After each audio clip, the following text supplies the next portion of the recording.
सज्जनों, श्रीमद् भागवत में जैसे सर्वप्रथम प्रश्न किया था कि मानव जीवन का परम धर्म क्या है, कि भागवत सुनना धर्म है या फिर भंडारे करना धर्म है या फिर गिरिराज जी की परिक्रमा लगाना धर्म है या फिर करोड़ों की संपत्ति लुटाना धर्म है। आखिर मानव जीवन का धर्म क्या है? सज्जनों, मानव जीवन का धर्म है,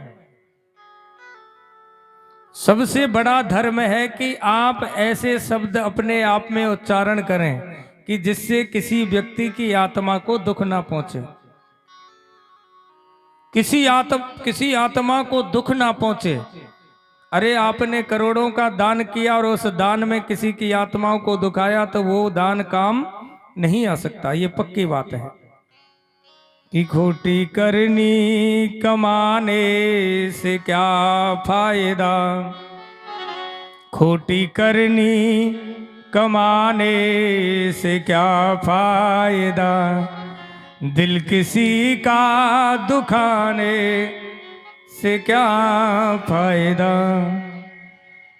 अंत में लखपति के ना ढेला चले, हंस जब भी उड़े तो अकेला उड़े, जिंदगी में हजारों के मेले जुड़े, हंस जब भी उड़े तो अकेला उड़े,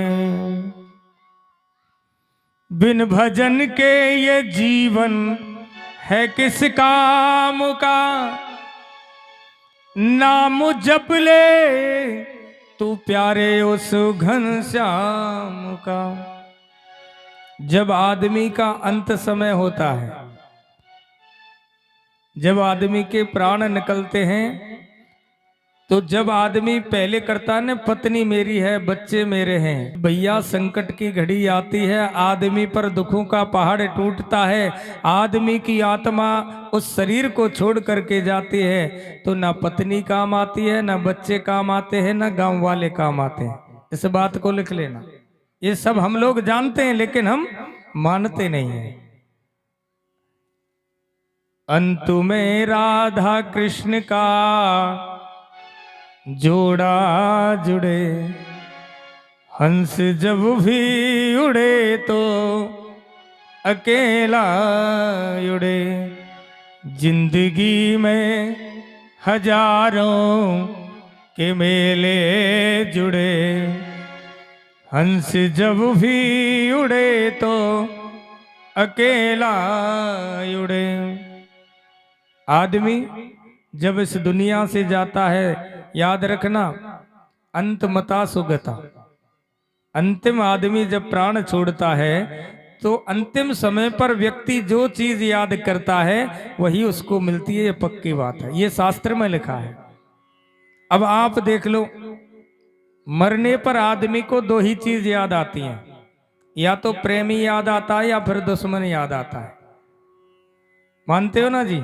जब आदमी के प्राण निकल तो उसको दो ही चीज याद आती, या तो प्रेमी याद आता है या फिर दुश्मन याद आता है। अब आप देख लो, अगर पत्नी से प्रेम करोगे तो पत्नी सामने होगी, संसार वालों से प्रेम करोगे तो संसार आपके सामने होगा, और जिससे जिसकी दुश्मनी हो दुश्मन याद आ जाएगा। अरे ऐसा काम क्यों ना करें कि जिससे अंत समय में राम याद आ जाए। अपनी ऐसी प्रवृत्ति बनाओ कि उस भगवान का नाम, ऐसी कृपा गोविंद की हो कि जिस समय हमारे प्राण निकले उस समय भगवान का नाम हमारी जिह्वा पर हो। ये अभ्यास अपना बनाओ। अब कहे महाराज ये अभ्यास बनता ही नहीं है, ये अभ्यास बनेगा कैसे? तो अभ्यास बनाने के लिए प्रयास करना पड़ता है। कहते रहीम जी कहते हैं ना, करत करत अभ्यास के जड़मत हो तो सुजान, और रसरी आवत जात है सिल पे पड़े निशान। जब एक रस्सी बड़े से बड़े पत्थर को काट सकती है तो अपना अभ्यास तो बहुत बड़ी बात है। अब देखो, अभ्यास करने के आपको तरीका बताता हूं, आज से ही प्रारंभ करना। भजन करने का कोई समय नहीं है। जैसे माला लेकर के भजन करना बच्चों का काम नहीं है, माला लेकर के बैठ गए, भजन चल रहा है, बीच में कोई आ गया बात कर रहे, ये भजन नहीं होता, ये है दिखावा। और दिखावा भगवान को पसंद नहीं है। शास्त्र कहता है कि जो भजन में दिखावा करे तो समझ लो इसके मन में गड़बड़ी चल रही है। तो अब दिखावा ना करके भजन करना कैसे है? जैसे 24 घंटे होते हैं, 24 घंटे में 8 घंटे कमाओ, 8 घंटे सो, 3 भागों में बांट करके 8 घंटे भजन करो। महाराज 8 घंटे भजन, अरे राम राम, ये तो बहुत होता है। तो कवि ने लिख दिया भैया ऐसा करो, इनको 4 भागों में बांट दो, 6-6 घंटे कर लो।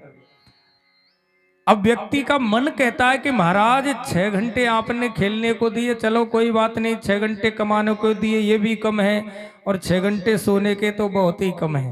प्यार से बोले राधे राधे। आज का व्यक्ति सोता बहुत है, रात को 9 बजे सो जाएगा तो 7 बजे 8 बजे जगते हैं आजकल। ये ज्यादातर घरों में देखा है। पहले हमारे वृद्ध जो थे 4 बजे जग जाते थे, और जो व्यक्ति 4 बजे जगता है उसका स्वस्थ, उसका शरीर एकदम स्वस्थ होता है। 4 बजे जगने वाले आदमी को देखना, उसके चेहरे का निखार, वो व्यक्ति कभी रोगों से ग्रसित नहीं होगा। और जो 8 बजे तक सोते हैं उनका तो कहना ही अलग है। प्यार से बोले राधे राधे। तो मन कहता है कि महाराज ये 6 घंटे सोने के कम है। तो देखो तुलसीदास जी ने कितनी सुंदर पंक्ति लिखी भजन के लिए। एक घड़ी आधी घड़ी, आधी में पुन आध, तुलसी संगत साध की, हरे कोट अपराध। एक घड़ी होती है सज्जनों 24 मिनट की। कितनी? 24 मिनट। 24 घंटों में से आप 24 मिनट परमात्मा का चिंतन करो। मन फिर भी कहता है महाराज इतना हमसे होगा, 24 मिनट भी बहुत बड़ी है। तो भैया आधी में, एक घड़ी आधी घड़ी, अरे 24 नहीं कर सकते तो 12 मिनट उस परमात्मा को याद करो। 12 मिनट नहीं कर सकते तो आधी में से पुनः आध 6 मिनट तो कर सकते हो। बोले ये भी ज्यादा है। भैया ये ज्यादा लगती है तो रामचरितमानस में माँ सबरी को भगवान राघवेंद्र नवदा भक्ति बताते हैं कि प्रथम भगत संतन कर संगा,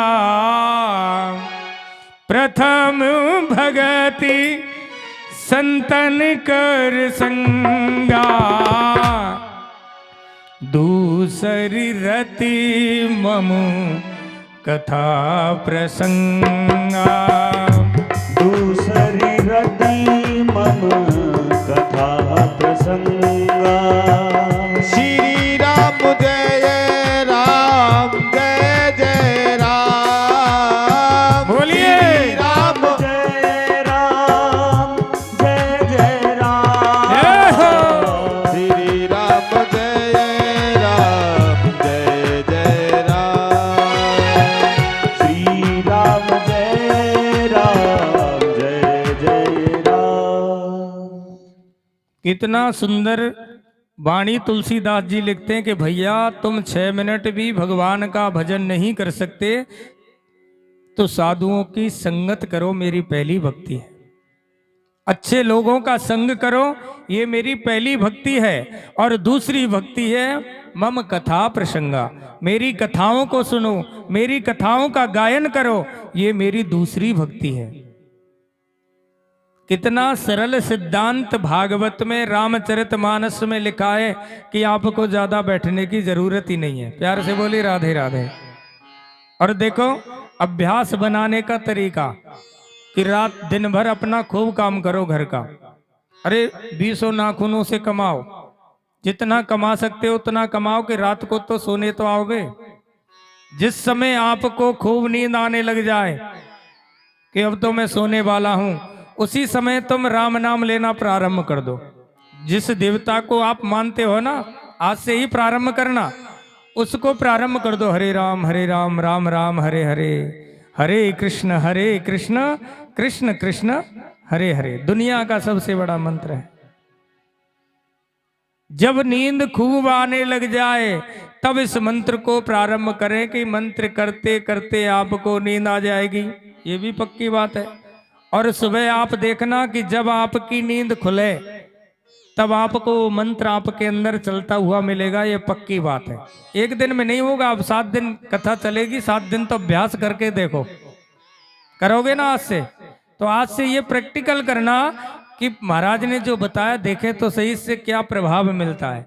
आज से ही आप इस चीज को प्रारंभ कर दो कि हम तो सोने जब जाते हैं खूब नींद आने लग जाए, घर का सब काम फ्री करके और बस हरे राम राम राम हरे हरे, हरे कृष्ण कृष्ण कृष्ण हरे हरे, इस मंत्र का उच्चारण प्रारंभ कर दो। और देखना अभ्यास ऐसा बन जाएगा कि हर सांस पर आपका नाम निकलेगा। हर सांस पर राम नाम आपका नहीं निकले तो कहना, लेकिन इसके लिए 1-2 महीने आपको प्रयास करना पड़े। ये बात आप हमारी तरफ से अपने अंदर रख लेना, इसमें कोई पैसे नहीं लगते भाई, सोना तो आपको है, लेकिन निवेदन है हाथ जोड़ के, ये अभ्यास मेरे कहने से आप, मेरी माता, मेरी बहन, मेरे भाई, पिता तुल्य जो बुजुर्ग यहाँ विराजमान है, आज से ही प्रारंभ कर देना कि पंडित जी ने ये मंत्र बताया, एकदम साधारण है।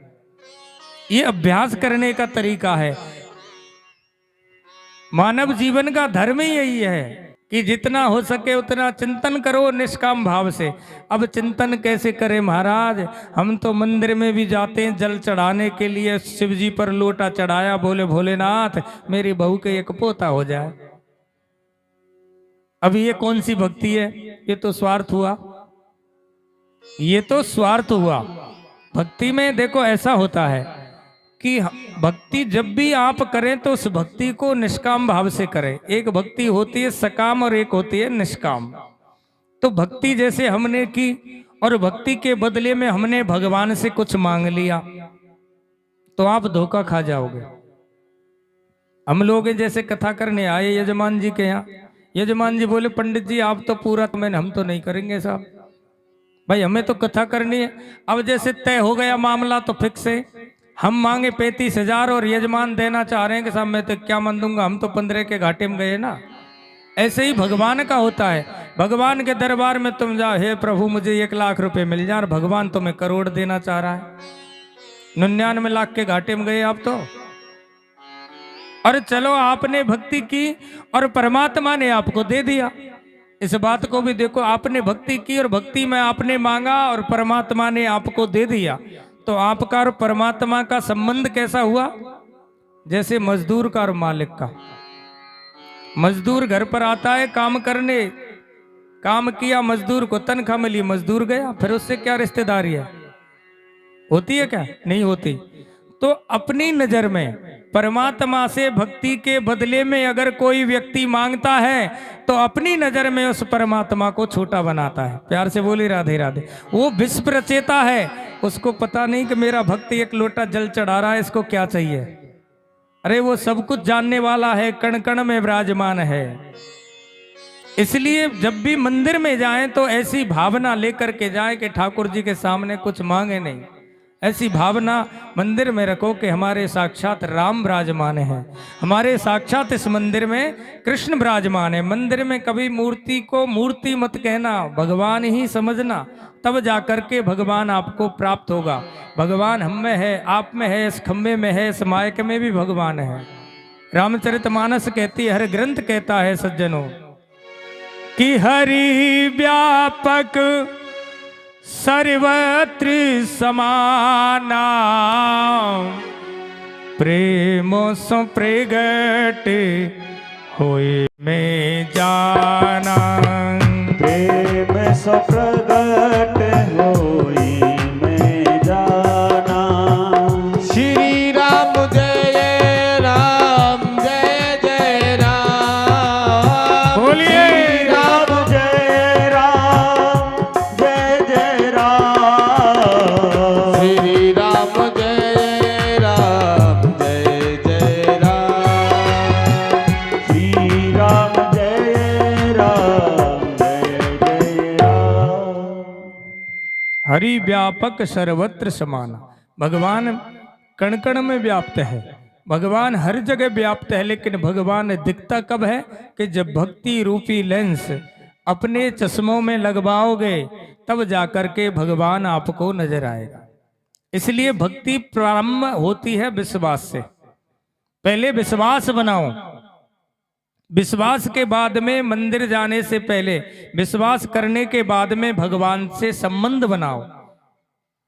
संबंध जानते हो ना, जैसे हम रिश्ता अपनी पुत्री का दूसरे घर में करते हैं तो वहां अपना संबंध बनता है, ऐसा संबंध उस परमात्मा से बनाओ। और संबंध जब बन जाए उसके बाद आत्मसमर्पण उस ठाकुर जी को कर दो। आत्मसमर्पण जैसे द्रौपदी ने किया, साड़ी को छोड़ दिया और दोनों ऊपर को हाथ कर दिए, होता आत्मसमर्पण कि प्यारे अब तेरे सिवा कोई नहीं है।